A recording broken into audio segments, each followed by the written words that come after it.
और जिसने बिल्किस बानो को अपनी बेटी समझकर चूड़ियां बेची थी, उसी जालिम कुत्ते ने बिल्किस बानो की इज्जत लूटी और इन कुत्तों को भाजपा की सरकार ने रिहा करवा दिया। बताओ भाजपा की सरकार, आप ऐसे कुत्तों को छोड़ते हैं जो महिलाओं का बलात्कार करते हैं। कहां गई आपकी इंसानियत? कहां गई आपकी इंसानियत? बिल्किस बानो मुसलमान का इशू नहीं है, बिल्किस बानो महिलाओं का इशू नहीं है, बिल्किस बानो इंसाफ का मुद्दा है। और इंसाफ पुकार पुकार कर भारत के प्रधानमंत्री से पूछ रहा है कि बताओ भारत के प्रधानमंत्री, आपने कहा था कि बेटी बचाओ, क्या बिल्किस बानो आपकी बेटी नहीं थी? प्रधानमंत्री बताओ हमको आप, क्या बिल्किस बानो आपकी बेटी नहीं थी? भाजपा वालों, क्या बिल्किस बानो से जो बर्ताव किया गया, बताओ क्या जुल्म हुआ बिल्किस बानो पर?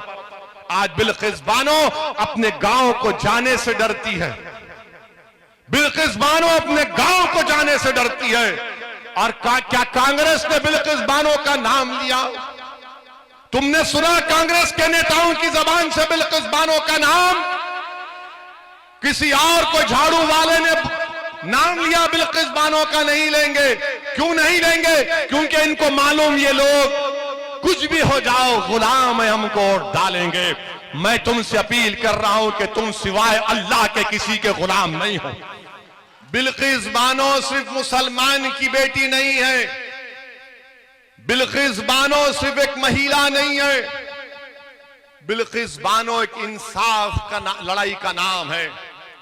जिस महिला को जो 5 महीने की प्रेग्नेंट थी, बड़ी तादाद में मैं नौजवानों को देख रहा हूं, शायद नौजवान तुमको याद नहीं होगा बिल्किस बानो का वाकया। बिल्किस बानो 5 महीने की प्रेग्नेंट थी, बिल्किस बानो के साथ 3 साल की बेटी थी, बिल्किस बानो के साथ उसकी मां थी और दंगाइयों ने बिल्किस बानो को रोककर उसकी इज्जत लूटी, उसका बलात्कार किया।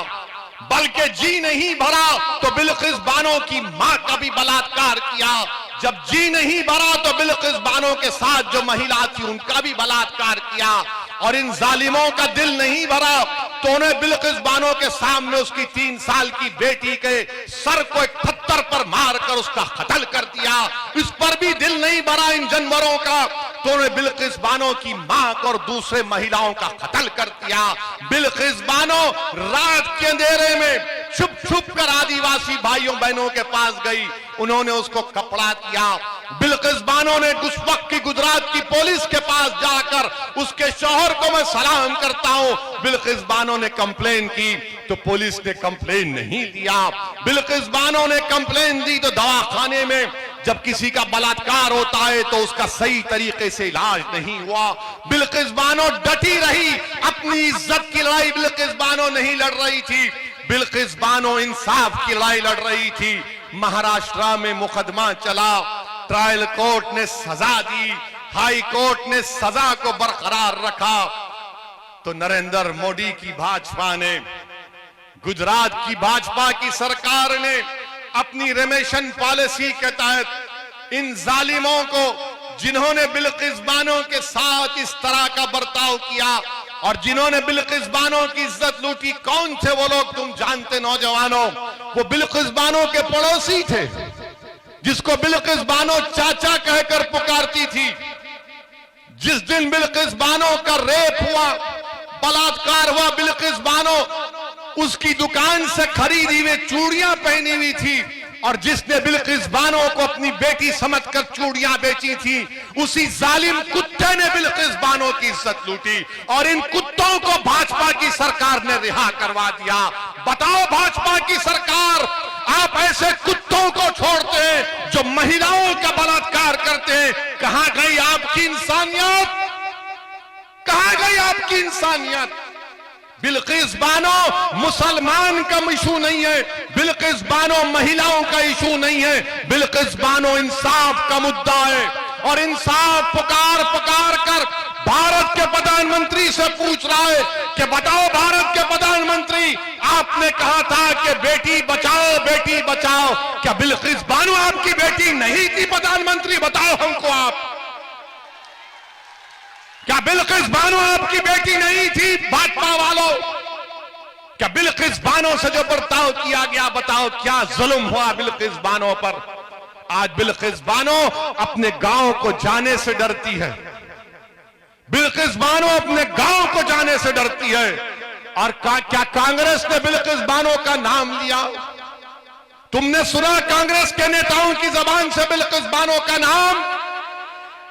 किसी और को झाड़ू वाले ने नाम लिया, बिल्किस बानो का नहीं लेंगे।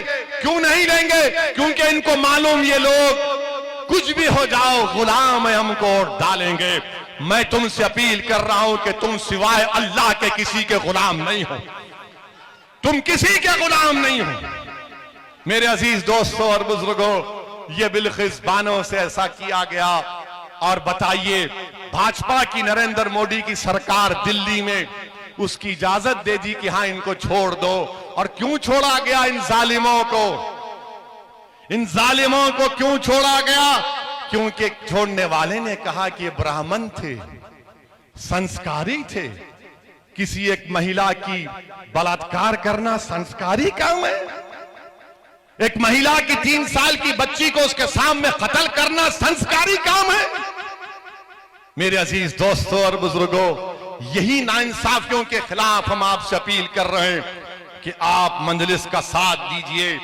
डरने और घबराने की जरूरत नहीं है आपको। इंशाअल्लाह ताला हम और आप मिलकर ये तमाम नाइंसाफियों के खिलाफ आवाज उठाते आए हैं और लड़ाई लड़ते रहेंगे।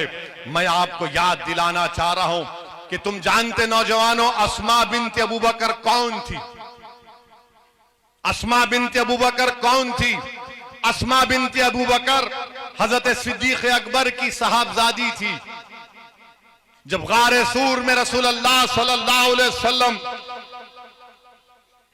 सिद्दीक अकबर के साथ थे, तो हजरत अस्मा बिन्त अबू बकर घर से खाना पकाकर उतनी ऊंची पहाड़ी पर रोज जाकर खाना देती थी। तो रसूलुल्लाह सल्लल्लाहु अलैहि वसल्लम ने उनको कहा, उनको लक़ब दिया कि ये ज़ातो ना तो खान है। वो अस्मा बिन्त अबू बकर, जब अबू जहल को मालूम हुआ कि मोहम्मद सल्लल्लाहु अलैहि वसल्लम जा चुके हैं, तो अस्मा बिन्त अबू बकर के घर को आकर उसने पूछा, बताओ अस्मा, कहां है तुम्हारा बाप और कहां है मोहम्मद सल्लल्लाहु अलैहि वसल्लम? तो हजरत अस्मा ने कहा कि अगर मैं झूठ बोलूंगी तो शरीयत बीच में आ जाती है, अगर मैं सच बोलूंगी तो वफा खत्म हो जाएगी। तो हजरत अस्मा बिन्त अबू बकर ने कहा कि सुन अबू जहल, सुनो वक्त के अबू जहल, सुनो।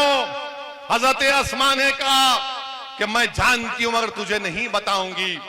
तो अबू जहल ने मक्के के बीच चौराहे पर हजरत अस्मा बिन्त अबू बकर को मुंह पर तमाचा रसीद किया।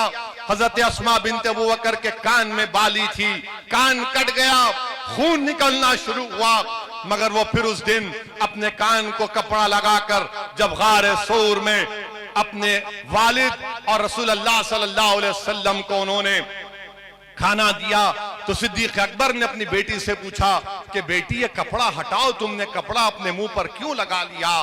तो हजरत अस्मा ने कुछ नहीं कहा। जब वालिद ने सार किया तो उन्हें कहा कि अब्बा जान, अबू जहल घर को आया था और पूछा कि बताओ मोहम्मद सल्लल्लाहु अलैहि वसल्लम कहां हैं?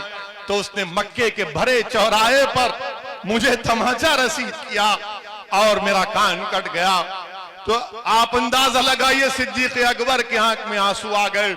अल्लाह के रसूल सल्लल्लाहु अलैहि वसल्लम ने अपने हाथ अल्लाह की बारगाह में उठाकर दुआ की कि अल्लाह, मैं सिद्दीक अकबर से राजी हूं, इसके खानदान से राजी हूं, तू भी राजी हो जा सिद्दीक अकबर से। तो मुसलमानों, तारीख का मुताला करो। मैं इसलिए कह रहा हूं कि तुम अपने हौसलों को बुलंद रखो।